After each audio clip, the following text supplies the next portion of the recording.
My name is Thelma Jean Pickett. I'm 87 years old, and 2 nights ago, I slept in a wheelbarrow behind the very barn I was once sold into. It was raining that night, the kind of Kansas rain that sinks deep into the bones and stays there. I stood in the middle of the gravel driveway, soaked, shivering, holding nothing but a small plastic grocery bag stuffed with a change of socks and a broken pair of glasses. The door slammed behind me. My daughter, Carla, didn't even wait for me to turn around. "Don't come back," she shouted. "You're just like your mother. Worthless." Her husband, Dwayne, stood on the porch with a beer in hand and a smirk on his face. "Good riddance," he said, like I was a rat they'd finally caught in the attic. I had raised Carla, with everything I had, alone. After my husband died, I worked 3 jobs: cleaning motel rooms, sewing dresses, selling tomatoes at the county fair. I made her lunch every day until she graduated high school. I gave her my mother's wedding ring when she got married. I even sold the last acre of my land to help them buy their first house. And now I was out in the cold. Old. Unwanted. Betrayed. I walked down the dirt road in my church shoes, their soles flapping against the mud. Lightning flashed. I saw the barn in the distance. The same barn where I once washed buckets and stacked hay as a child. The same barn where, when I was barely 12, my mother sold me to a local farmer for $1. She told him, "Take her. She eats too much and cries too loud." That man made me scrub, cook, and sleep on a straw mat in the corner. But even he didn't throw me out into the rain. As I leaned against the barn that night, I didn't cry. Not this time. I had spent too many years crying. Now I was remembering how it all started, how my mother gave me away, how I survived, how I raised a daughter I thought would never be like her, and how, after all these years, history had repeated itself. But something in me had changed, because this time I wasn't going to break. I wasn't going to beg. I was going to rise. Slowly, quietly, but with purpose. The next morning, when the sun broke through the storm clouds, I opened my eyes to the wide fields I once called home. And that's when I remembered something else. I still had the old farmer's deed. The one he never bothered to update after his son died in a tractor accident. The one that, on paper, still had my name on it. The land they thought I had forgotten? It wasn't forgotten. It was mine. And if Carla thought she could throw me out like trash, she had no idea she had just kicked the owner of the entire farm out the door. What would you have done if your own child turned on you like this? Tell us in the comments, and follow this journey. Because what happens next will shake that whole family tree. The old deed was buried in a wooden box beneath the floorboards of the farmhouse's pantry.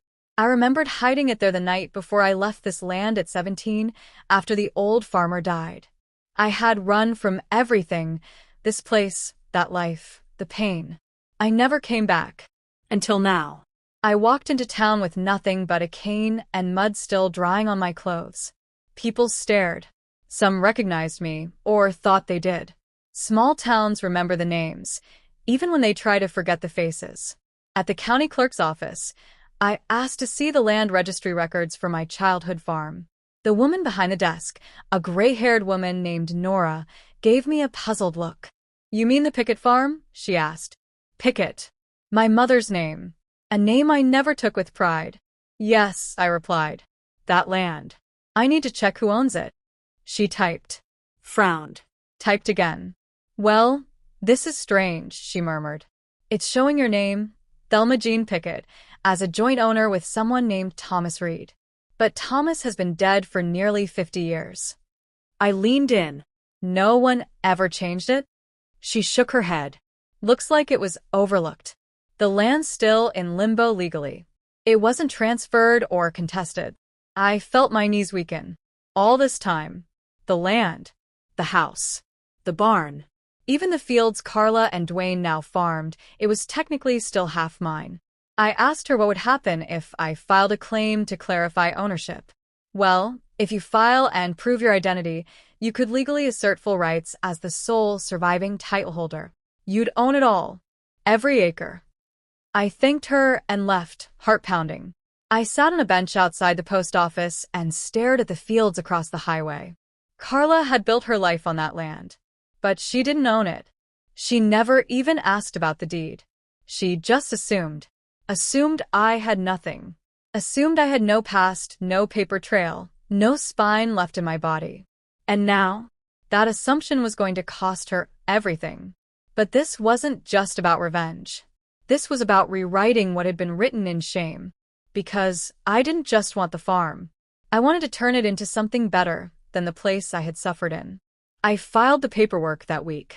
Clayton, an old friend of mine who had once practiced law in Wichita, helped me with the legal filings.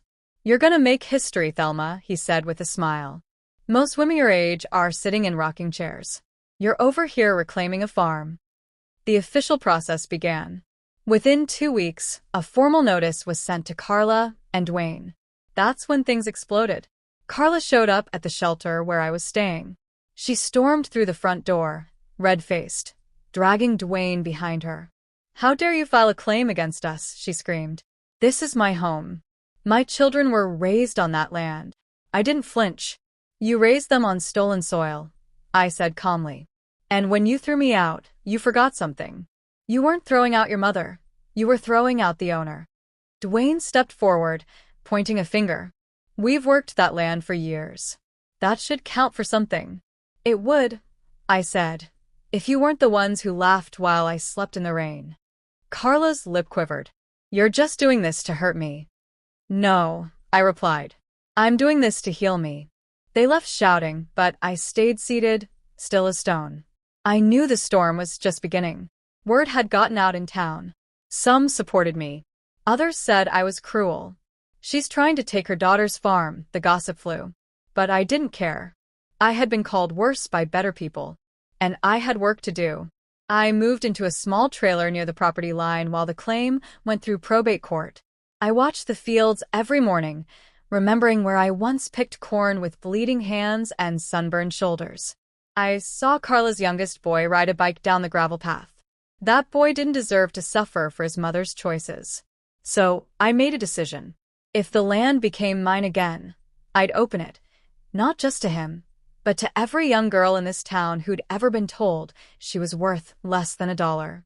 I'd start a program, a working farm that taught dignity and ownership to girls like me. But first the court had to rule, and the date was set. 2 weeks from now. They sold me for $1. But they didn't realize I'd return as the richest woman in the story. Do you believe she should take the farm back, or forgive her daughter and walk away? Drop your thoughts below, and follow the journey. Because in next chapter, the courtroom battle begins, and the family's secrets finally come out. The day of the court hearing arrived with a sky as gray and heavy as my thoughts. I wore my Sunday dress, the one I'd saved for burials and baptisms. But this day wasn't about burying anyone, it was about unearthing the truth. Carla sat across the courtroom in a crisp blazer too tight around her shoulders. Dwayne flanked her, arms crossed like a wall. They didn't look at me. Judge Mary Ellen Tabor presided over the case. A strong woman in her 70s, with silver hair and sharp eyes. She glanced over the paperwork, the deed history, and the notarized affidavit I had signed with Clayton's help. The court recognizes that Thelma Jean Pickett is the only surviving title holder to the disputed property, she began. Ownership was never legally transferred to Carla or Dwayne Palmer. Therefore, the property in question remains in Ms. Pickett's name until further motion. A gasp rose from Carla. "No," she cried. "That land is ours. I planted every seed there. We raised our family on it." Judge Tabor raised her hand. "You may have lived on the land, but you never owned it. And your mother was never compensated, nor did she give consent. This court recognizes the legitimacy of Ms. Pickett's claim." Carla stood suddenly. "She abandoned me," she shouted. "She left me with nothing, and now she wants to take what I built." I stood too. "Tell the truth," I said calmly. "Tell them how you locked me out in the rain. Tell them how you said I was just like the mother who sold me." The courtroom went quiet. Carla's face went pale. Judge Tabor turned to her. "Miss Palmer, I advise you to sit. Any further outbursts will be held in contempt." She sat. Quiet. Broken. The ruling was made official. I was the rightful owner of the entire picket farm. As I walked out of that courtroom, my knees nearly gave way, not from fear, but from relief. It was done. After decades of silence, after decades of running from the name Pickett, I had reclaimed it. But I wasn't finished. Later that week, I returned to the property, not to evict, but to transform. I walked the land. The soil was dry, tired. The barn sagged in the middle like it had held too many secrets for too long. The main house, where Carla and her family still lived, was quiet. Maddie, my granddaughter, came outside as I approached. "Grandma," she whispered, "are you really taking the farm?" "I already did," I replied. "But I'm not here to punish anyone. I'm here to plant something new." She blinked. "Like what?" "Hope," I said. "For the girls like me. For the boys like your father, who grew up not knowing what love looked like. For the people who've been told they're worth $1. I announced the plan that Sunday. The picket farm would become a cooperative. A working, educational farm open to women and girls escaping abuse, homelessness, and family betrayal. They would learn to plant, to build, to own. And one day, they would pass on the land, not for $1, but with dignity. Carla heard about it through town gossip. She came to see me that evening alone, trembling. "You're not kicking us out?" she asked. "No," I said. "But you'll pay rent. Fair rent. And you'll earn your place, not just take it." Tears spilled from her eyes. "Why?" "Because I've lived with bitterness before," I said. "It poisons everything. But boundaries? Boundaries heal." Carla nodded slowly. "I don't expect you to love me," I said. "But I expect you to stop hating yourself through me." We stood in silence as the sun went down over the fields. Later that night, I walked into the barn, the same one I was once sold into. I stood where the hay had been piled. I closed my eyes and imagined my 12-year-old self. Scared. Alone. Watching my mother walk away. "I'm still here," I whispered. "And I'm not afraid anymore." Because this wasn't just about land. It was about reclaiming worth. And I had done it. But just as I began to feel peace settle over me, a car pulled into the driveway. Loud, fast, headlights blinding. I stepped out of the barn and shielded my eyes. Dwayne stumbled out. Drunk. Shouting. Holding a shotgun. "You think you can take what's mine?" he slurred. And in that moment, I realized this story wasn't over. If you've come this far, drop your thoughts in the comments. Should she fight or flee? Next chapter brings the storm. Don't miss it. Dwayne's boots crunched on the gravel as he staggered toward me, shotgun gripped in his right hand like he didn't care who saw. The barrel pointed low, but his voice, loud and sharp, cut through the night like a blade. "You think you can waltz back in here and just take my life away?" he barked. "This was mine. I built it with my hands." I didn't move. Behind me, Maddie appeared on the porch, eyes wide. I gave her a small shake of the head. "Don't run. Don't speak." "Dwayne," I said slowly, "you built your life on something that was never yours to begin with. And I never came to destroy you. But I will protect what's mine." He raised the gun slightly. "You took the farm. My wife. My kids hate me. And you just sit there like some queen on a throne." His voice cracked on that last word. "You took everything," he said again, quieter this time. I took a step forward. "You lost everything," I said gently. "The day you stood on that porch and watched your wife throw me into the rain like an animal. You didn't lose it now. You lost it then. You just didn't feel it yet." He blinked. And that's when Sheriff Merritt's truck pulled in behind him, lights flashing. Someone had called. I didn't have to wonder who. Maddie's phone was still in her hand, glowing. Dwayne turned at the red and blue swirl behind him. The moment the sheriff stepped out, he dropped the gun. It clattered to the gravel with a sound I'll never forget, like chains breaking. Merritt cuffed him quietly, respectfully, as if he'd already been beaten by something deeper than law. As they drove off, Carla came stumbling out of the house. "What happened?" she asked, grabbing Maddie's shoulders. "He came with a gun," Maddie said coldly. Grandma didn't blink. Carla turned to me. Her lips parted. But she had no words. I looked her in the eye. "I'm not going to press charges," I said. "But this family is going to have to decide. Are you going to live with hate or grow something better?"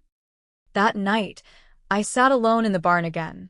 I stared at the broken window, the smell of old hay filling the air. I should have been angry. I should have been bitter. But I wasn't. I was tired. Tired of women like me being expected to carry the pain quietly. Tired of being called strong when what we needed was safety. The next morning, Maddie knocked softly and sat next to me. "I want to help with the cooperative," she said.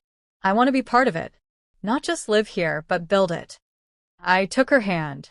"You already are." We filed the nonprofit paperwork within the month. Silver Roots Women's Farm. We opened with 7 women, all over 60, all with stories like mine, discarded, betrayed, silenced. But they came alive in those fields. We planted tomatoes, corn, sunflowers. We sold our first crop at the county fair and donated half the proceeds to the local shelter. Maddie handled social media and school outreach. Kids came to tour the farm, and their parents listened as we shared what dignity looks like when it's replanted. Even Carla started showing up. She helped with the compost bins, cleaned out the sheds. Never said much, but she worked. One day, she pulled me aside. "I see what you're doing," she said. "And I see what I did. I won't ask for forgiveness. But I'm learning." I nodded. "Keep learning." That fall, the farm hosted its first harvest dinner. Over 200 people came. The same townsfolk who once looked at me like I was a villain now stood in line for my cornbread. Near the end of the night, as the stars came out, Maddie took the mic. She told my story, not with shame, but with pride. She was sold for $1. Told she was worthless. But today, my grandmother owns every inch of the land she was once thrown off. And she shares it, not out of revenge, but out of love. The applause felt like thunder. But the moment that truly broke me was when a small girl with braces walked up and handed me a drawing of a sunflower. "This is for you," she said. "My grandma cried when she heard about you. She said you were her hero." I looked at the picture. It was just a child sketch. But I saw my whole life in it. A flower growing where no one expected beauty. From pain. From soil soaked in tears. But still rising. If you believe no one should ever be sold, silenced, or thrown away, drop your voice in the comments and keep following. In the next chapters, the community's true roots are tested, and a face from Thelma's darkest past returns. It started with the letter. A plain white envelope. No return address. Delivered not to the farm, but to the post office in town where I still kept a small box, just in case the wrong hands came looking. I opened it sitting under the big oak tree near the barn, the one Maddie had hung fairy lights on after the harvest dinner. Inside was a single piece of lined paper, and handwriting I hadn't seen in over 70 years. "I saw the news. I heard what you built. I need to speak with you. Agnes Pickett. My mother. The one who sold me to a farmer for $1. The one who vanished from my life after I ran from that barn at 17 and never looked back. She was still alive. I felt my hands tremble, the old hurt rising up like a ghost behind my ribs. That name, Agnes, wasn't just a name. It was the beginning of everything painful. I never thought she'd write me. And I never thought, at 87 years old, I'd still want answers. But I did. Not for revenge. For closure. I didn't tell Maddie right away. I needed time to sit with it. To ask myself if facing her again would open wounds I'd fought so hard to heal. But the land, the farm, had changed me. I had faced storms, betrayal, even a shotgun. What was one more truth? So I wrote back. I told her I would meet her on neutral ground. The church garden in Miller's Hollow, a town just 30 minutes south. A quiet place where no one knew our names. We agreed to meet the following Tuesday. That morning, Maddie insisted on driving me. I told her she didn't need to. "I want to protect you," she said. I squeezed her hand. "This isn't about protection. It's about peace." She waited outside in the truck as I walked slowly through the garden paths. And then I saw her. Agnes. Thinner than I remembered. curled like a leaf too long in the sun. Her face had aged the way mine had, deep lines, sunspots, soft cheeks. But her eyes were sharp, blue-gray, like mine. We sat on a bench beneath a birch tree. Neither of us spoke for a long time. Then she said, "You look like your father."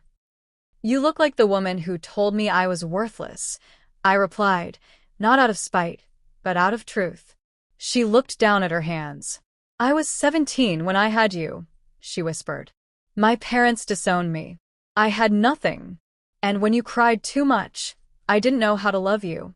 I thought giving you away was the best thing I could offer." I stared at her. "You sold me for $1." Tears slipped down her cheeks. I was desperate. I didn't want to bury you.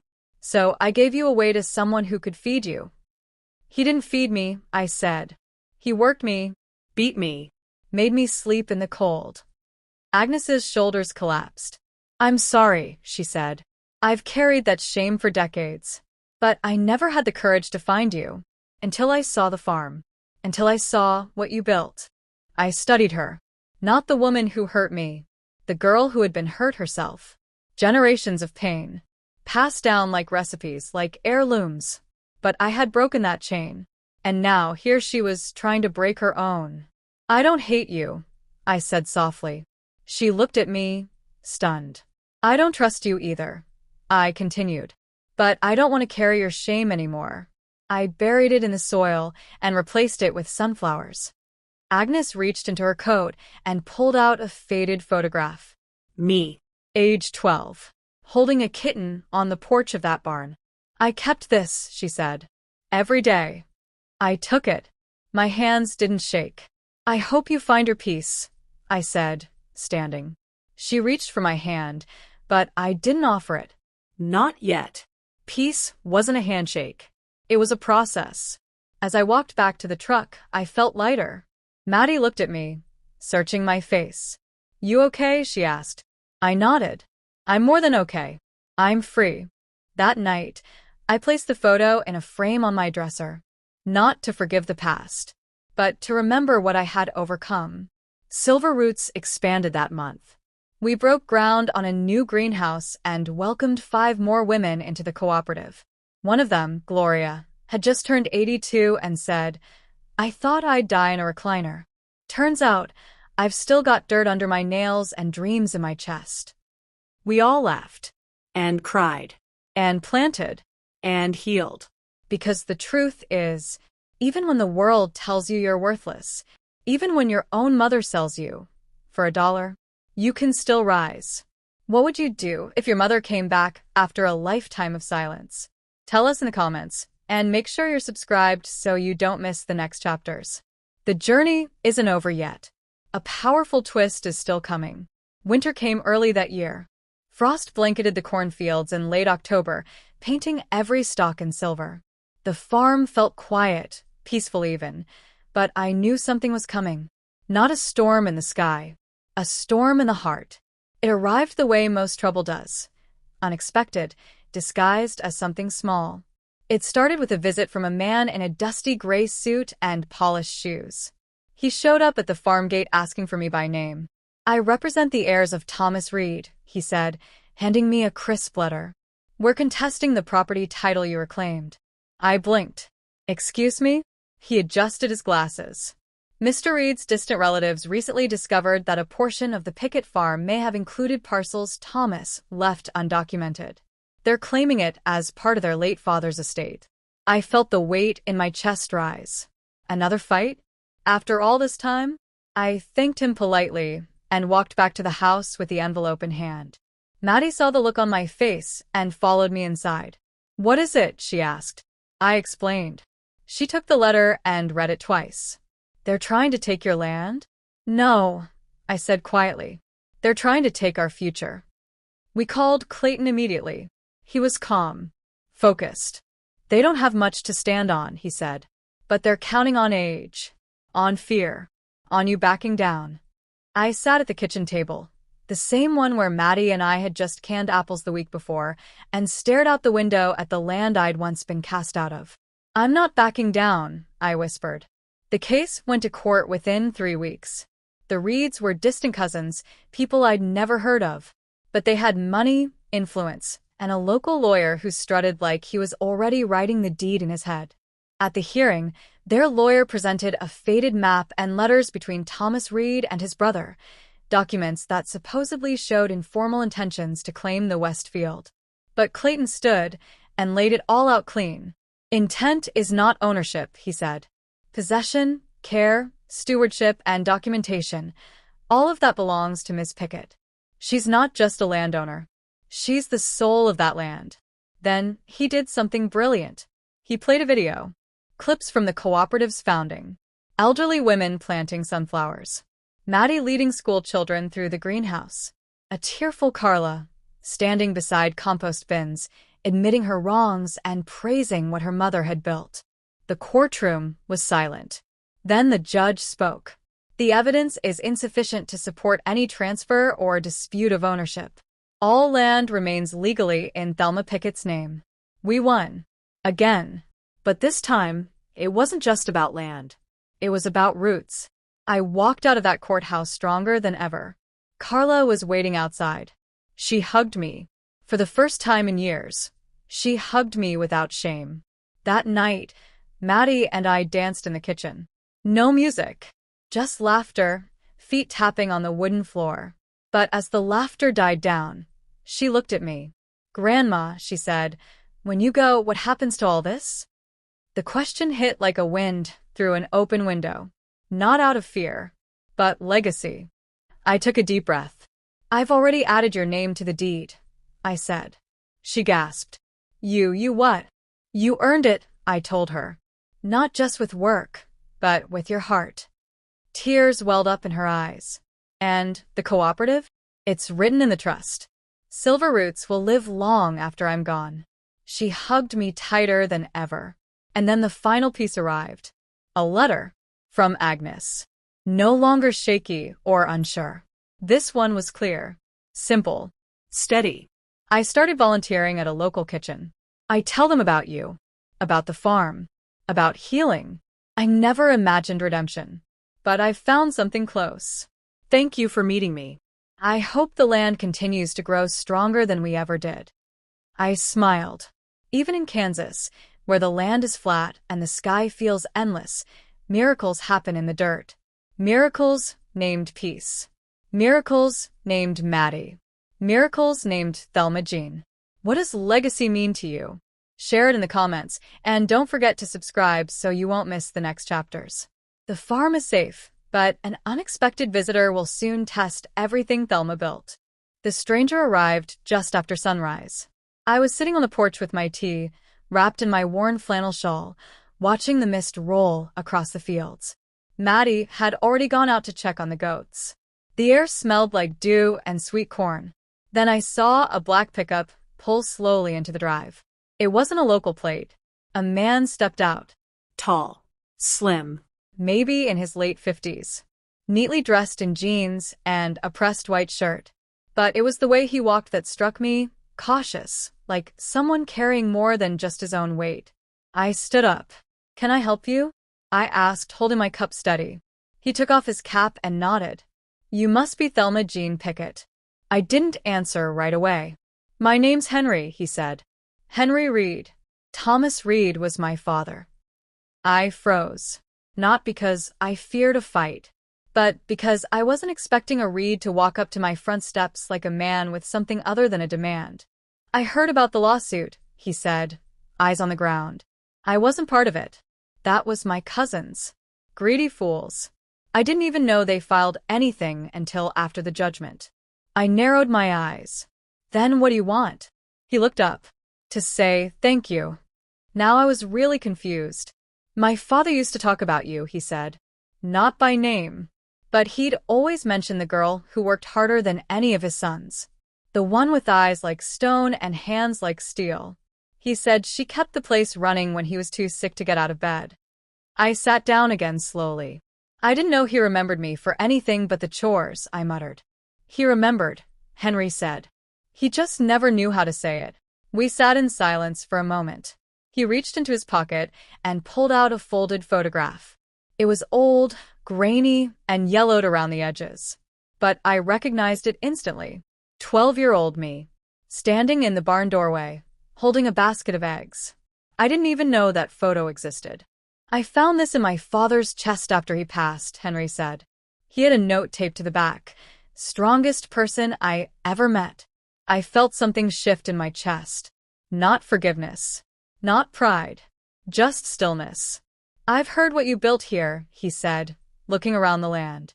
"Silver roots. It's beautiful. You took what this place was and turned it into what it always should have been." "Thank you," I whispered, fingers tracing the lip of my mug. "I'd like to support it," he said. Quietly. "A few donations. Maybe help expand the learning center. I've done well for myself, and I think this would make my father proud. And maybe give peace to the past." I looked him over again. He wasn't a man looking to take. He was a man hoping to give. I nodded once. "If you're genuine, come to the next planting day. No cameras. No headlines. Just hands in the dirt." He smiled. "I'll be here." True to his word, Henry returned the following weekend. He rolled up his sleeves, planted seeds beside Maddie and the other women, and left a quiet check in the donation box. By the end of fall, we had enough to build a greenhouse classroom.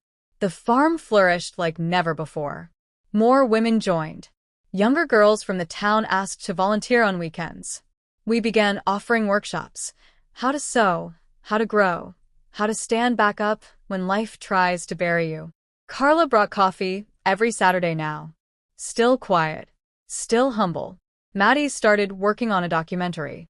She called it Daughters of the Soil. And one day, when the light was soft and the fields were gold with dying sunflowers, she sat beside me and said, "You know, Grandma, maybe it's not the land that's the legacy. Maybe it's you." I didn't say anything, just reached over and held her hand. Because she was wrong. The land was never mine. It was me. Every inch of it. Every scar. Every blossom. And for the first time in my life, I no longer feared winter. Because I had planted enough truth in the ground to bloom again come spring. Have you ever seen a legacy rise from pain? Tell us in the comments, and make sure you're subscribed so you don't miss the next chapters. A celebration is coming to the farm, but one final twist is still buried in the soil. The celebration was set for the first Saturday of spring. Silver Roots had been open for exactly 1 year. We sent invitations to every woman who had ever stepped foot on the farm, even the ones who'd only come for a single cup of coffee. Carla offered to help set up chairs, and Maddie baked 3 peach cobblers. Henry Reed brought over a trailer of folding tables and wildflowers from his nursery business. The whole town was buzzing. But as the day approached, a strange unease settled over me. It wasn't fear. It was something deeper.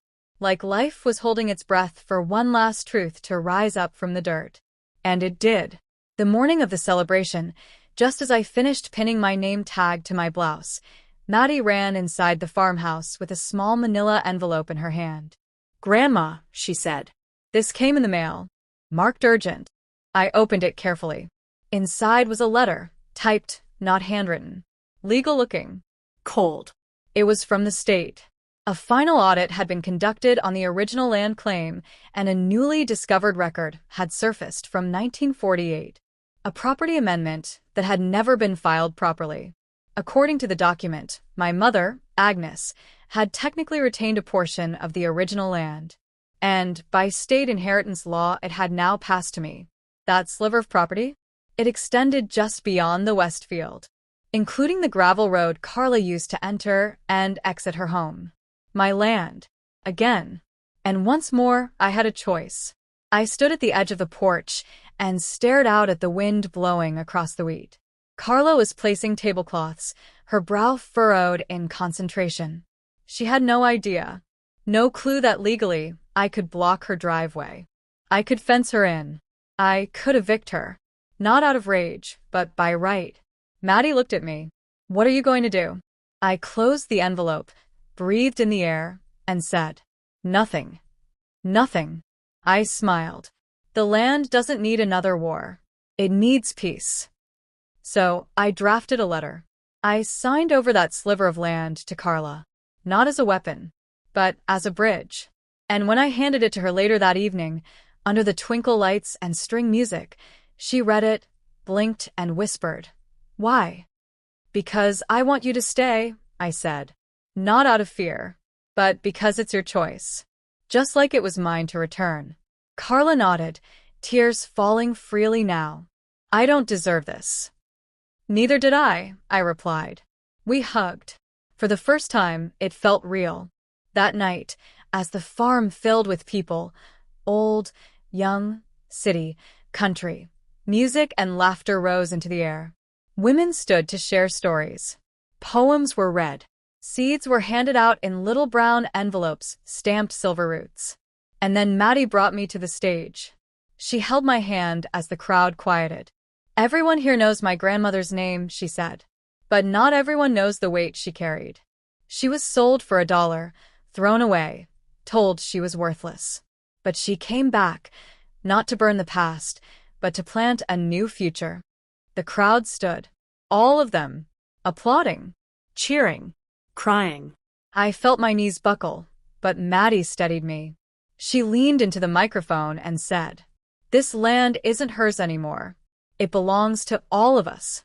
Because Thelma Jean didn't just grow crops, she grew courage. And in that moment, under the string lights and the Kansas stars, I closed my eyes and whispered inside, "You did it. You lived. And you were never worthless." The next morning, I sat on the porch with my tea and the sunrise. A child ran past chasing a chicken. Maddie laughed from the greenhouse. And behind me, the old house stood, not as a prison but a promise. My name might never make history books, but in this soil, my story would never be forgotten. If Thelma's journey touched you, tell us in the comments, and subscribe for more powerful stories just like this one. Silver Roots is just the beginning. More stories of strength, healing, and second chances are growing right now.